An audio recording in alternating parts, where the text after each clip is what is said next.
Hey guys, welcome back to our YouTube channel, and in today's video I am going to show you how to post a GIF on Reddit.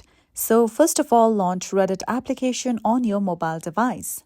Now once you come here, tap on the option of create with a plus icon on it at the bottom of your screen. Now from here, just simply tap on the video option at the bottom and choose a video from your gallery. So as I chose this video, you can trim the video according to your choice. Now on top, you can see the option of post as a GIF. So if you turn on the toggle for that option, you will be able to post this video as a GIF on your Reddit. So if you tap on the option of next at the bottom right corner of your screen, let's tap on the option of next. You can also write a title for your video.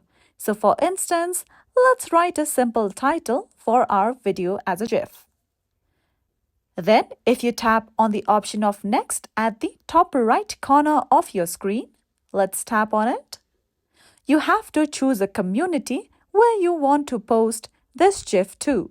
So follow these easy steps and you will be able to post a GIF on Reddit.